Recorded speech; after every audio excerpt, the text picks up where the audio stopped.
Hi friends, இன்றைக்கி ரொம்பவே ஒரு சூப்பரான சைட் டிஷ் ரெசிபி தான் பார்க்க போகிறோம். நீங்கள் பேச்சுலராக இருந்தீங்கன்னா கண்டிப்பாக சேவ் பண்ணி வச்சுக்கோங்க. உங்களுக்கு ரொம்ப ஹெல்ப்ஃபுல்லாக இருக்கும். வாங்க வீடியோக்குள்ளே போய் பார்க்கலாம். ஃபஸ்ட்டு இந்த ரெசிபி செய்கிறதுக்கு நான் இன்றைக்கி ஒரு 30-35 சின்ன வெங்காயம் எடுத்திருக்கேன். அதே மாதிரி பூண்டு ஒரு 40-45 பல்லு பூண்டு எடுத்திருக்கேன். இப்போது இதை ஒரு 1 டேபிள் ஸ்பூனுக்கு நல்லெண்ணெய் ஊற்றிட்டு அதில் நல்லா அந்த மாதிரி நான் வறுத்து எடுத்துக்கிறேன். இது கூடவே ஒரு சின்ன துண்டு புளி சேர்த்துக்கிறேன். ரொம்ப அதிகமாக சேர்த்துறாதீங்க, புளிக்கும். அதனால் லைட்டாக ஒரு சின்ன துண்டு புளி சேர்த்துக்கோங்க. இப்போது வெங்காயம் பூண்டு இதெல்லாம் நல்லா வதங்கினதுக்கப்புறம் இது கூடவே நல்லா ஒரு கட்டு கொத்தமல்லியை இந்த மாதிரி நல்லா க்ளீன் பண்ணிவிட்டு கழுவிட்டு அதை சேர்த்துக்கோங்க. இப்போது கொத்தமல்லி நல்லா அந்த வெங்காயம் பூண்டோட நல்லா வதங்கணும். அந்த நல்லா வதங்குற அளவுக்கு இந்த மாதிரி வதக்கி எடுத்துக்கோங்க. இப்போது அதே பேன்லேயே இப்போது இதுக்கு தேவையான மசாலா ரெடி பண்ணிக்கலாம். அதுக்கு 1 டேபிள் ஸ்பூனுக்கு கடுகு எடுத்திருக்கேன். அது கூடவே ஒரு அரை டீஸ்பூனுக்கு வெந்தயம் சேர்த்துக்கோங்க.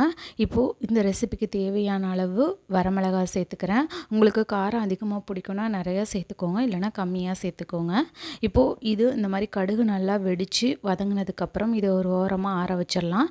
இப்போ இது நல்லா ஆறினதுக்கப்புறம் இதை ஒரு மிக்ஸி ஜாரில் சேர்த்துக்கிட்டு இந்த மாதிரி பவுடராக அரைச்சி எடுத்துக்கோங்க. இப்போ இது கூடவே நம்ம ஆல்ரெடி வதக்கி வச்சுருக்க வெங்காயம் பூண்டு கொத்தமல்லியை சேர்த்துக்கலாம். இப்போது இதுக்கு தேவையான அளவு தண்ணி ஊற்றி இந்த மாதிரி பேஸ்ட்டு கன்சிஸ்டன்சிக்கு அரைச்சி எடுத்துக்கோங்க. இப்போது இன்னொரு பேனில் ஒரு 2 டேபிள் ஸ்பூனுக்கு நல்லெண்ணெய் ஊற்றிருக்கேன். இப்போ எண்ணெய் சூடானதும் அதில் தாளிக்கிறதுக்காக கடுகு வரமிளகாய் கருவேப்பிலை போட்டிருக்கேன். இப்போ இதெல்லாம் நல்லா வதங்கினதுக்கப்புறம் நம்ம ஆல்ரெடி அரைச்சி வச்சுருக்க அந்த பேஸ்ட்டை இது கூட சேர்த்துக்கலாம். இந்த மாதிரி நீங்கள் அரைச்சி இதை நீங்கள் ஒரு 15 நாள் வரைக்கும் ரூம் டெம்பரேச்சரில் வச்சுக்கலாம். நம்ம ஃபுல்லாகவே நல்லெண்ணெயில் செய்கிறதுனால சீக்கிரமாக கெட்டு போகாது. இந்த பேஸ்ட்டை சேர்த்துட்டு இதுக்கு தேவையான அளவு தண்ணியும் சேர்த்துக்கோங்க. இதில் நம்ம உப்பு எதுவுமே சேர்க்கலை, அதனால் இதுக்கு தேவையான அளவு உப்பு. இந்த காரத்தை பேலன்ஸ் பண்ணுறதுக்காக கொஞ்சமாக நான் ஒரு துண்டுலேருந்து 2 துண்டுக்கு வெல்லம் சேர்த்துக்கிறேன். இது ஆப்ஷனல் தான், நீங்கள் சேர்த்திங்கனாக்கா கொஞ்சம் நல்லாயிருக்கும் சாப்பிடும்போது, அதனால் நான் சேர்த்துக்கிறேன் வெல்லம். இப்போது இதுக்கு தேவையான அளவு பெருங்காயத்தூள் சேர்த்துக்கிறேன்.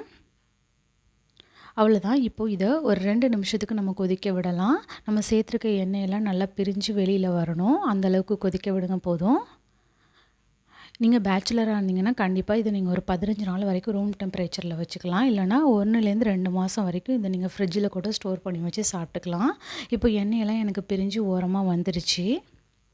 அவ்வளோதான், ஒரு சூப்பரான சைட் டிஷ் ரெசிபி ரெடி ஆகிடுச்சு. இதை நீங்கள் டேரெக்டாக நல்ல ஒரு சூடான சாதத்தோடு வச்சு சாப்பிட்லாம், இல்லை தயிர் சாதத்துக்கு வச்சுக்கலாம், சப்பாத்திக்கு வச்சுக்கலாம். பாய்.